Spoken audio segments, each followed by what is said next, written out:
A long time ago, I determined that students can achieve, black and brown children particularly, are achieving. But what I found as a teacher and as an administrator was that same kids in certain environments were not thriving. And so I started doing all kind of research to find out what was going on, what we could do different. And so today I'm going to talk to you a little bit about my research, as well as some of the experiences and strategies, both as an educator as well as a parent. And my work really centers around what can we do to dismantle deficit model thinking that has permeated throughout all our school systems and in the states, to make sure all of our children are experiencing. When I say all schools, I'm not saying across the board, but there's an intentional effort that has to be often made to dismantle deficit model thinking. It's like the air that we breathe. You don't know that it's actually at work. And so I'll talk a little bit about that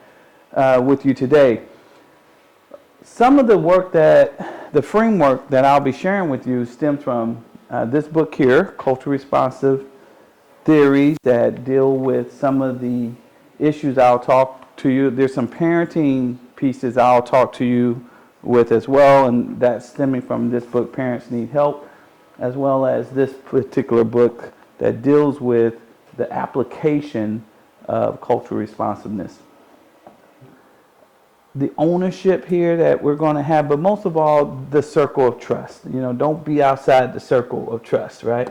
And I'll tell you, sometimes being in that circle is tough because it requires you to stretch.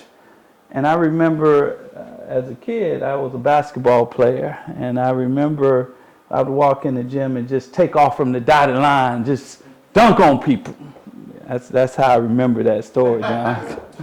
But now I'm in an old man's league, and I get ready every now and then. I go in the gym and I touch my toes, and all of this starts snapping and popping. But if I stay down there long enough, blood begins to flow to these old joints, and healing takes place. And so we are in a space where we need some healing. And so in the current climate that we're in, this gracious space is going to be a key piece of our conversation today. Some of the things I'm going to share may make some of us uncomfortable, may make us upset.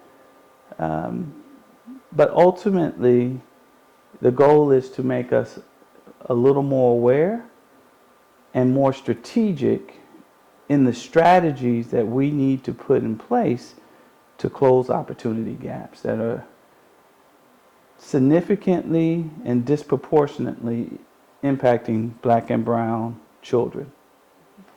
So that's the goal. Just for a little fun, you just try me on. I'm going to take you through a couple little activities, all right? There's no wrong or right answer here, but I just want to have a little fun, all right? Now, you don't have to buy, it's like going into the store and you do some window shopping. If you don't have to buy it, but what I want you to do is try me on. Now, will you commit to trying me on? Because, if you don't try it on, you don't know what's hiding the right places or what's highlighting the right places. Am I right? That's fair. All right. So you don't have to buy it, but will you try me on the information that I'm sharing? Commit? I'm in the circle. You're in the circle. All right. Now, let me say this. I've had these conversations with more than 250,000 parents and educators. And across the board, I hear things like this all the time. But I want you to understand that the stereotypes that we hear, they live in a very real and present way unless our minds and our experiences have created encounters that dispel our view. In other words, the mind will look for the evidence to support its view. Are you following me? So, the reason this is critical is because I see this all the times with our in our classroom. People look at black and brown children and they lower expectations, unbeknown, They don't feel like they're doing that. Same thing that happens often with our criminal justice. And so what we've got to understand is what's at play here, right? And so I'm having us do this activity to kind of bring awareness to how the mind works. Anyone in here ever got a new car? What kind of car? A Mazda. A Mazda, okay. Have you ever noticed when you got your Mazda, all of a sudden you started seeing your car everywhere you go? Anybody? Now, if you were to call Mazda and say, listen, was there a rebate? Was there a sale? Did something happen did I miss, why all of a sudden am I seeing more Mazdas on the road than I saw the week before I purchased my car? Mazda would tell you, no, same number of Mazdas were on the road the week before you purchased your car as the week after you purchased your car. The only thing happened is that your mind started looking for the evidence to support your view. And this is key because we are challenging society to see our children through a lens that reflects their full potential. And it's contrary to what was created, and that's where I'm going to spend a little bit of time in understanding. So when you think of culture, you know that it's the totality of socially transmitted behavior. But what I want you to understand here is that it is not race. See, race is a false classification system created to facilitate racism. It's not even real. The oldest fossils in the world are all from Africa. And as individuals move throughout the land, their bodies begin to adapt. You ever notice in the middle of the equator where the line runs, the Africans have little hair on their body. But as you move north, you start seeing the body change and hair grows. And so the human race began its origin in Africa. That's very seldom taught in American history books, okay? And this is a key difference. Now, Michael Jackson, I make a joke every now and then where I talk about he got close, but your race never changes, but your culture does.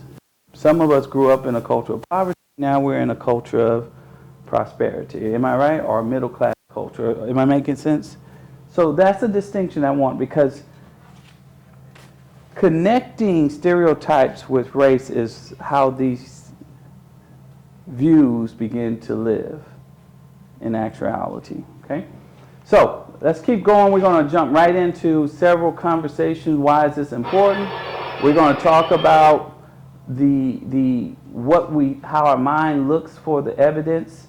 We're going to look at an example. I want you to take a look at this young man here. We call this the Pygmalion effect. The Pygmalion effect, self-fulfilling prophecy. Let's take a look at this quick clip.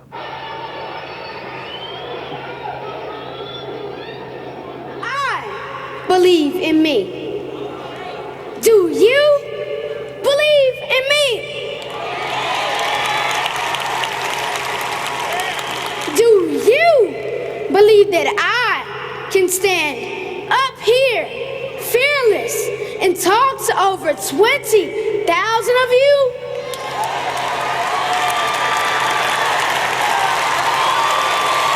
Okay. So when you see this young man, what comes to mind? Feel pretty good about his potential? All right.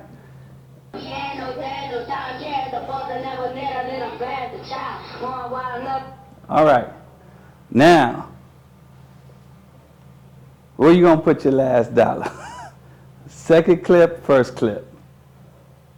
It's also part of the video with the second group of kids. It's the same kids. And so, but usually our mind sees a young man standing up there speaking with power like he's the president of Toastmaster, and we think and associate a certain level of success. And the reason this is very powerful is because it begins to impact how we behave and treat. So the mind looks for the evidence to support our view.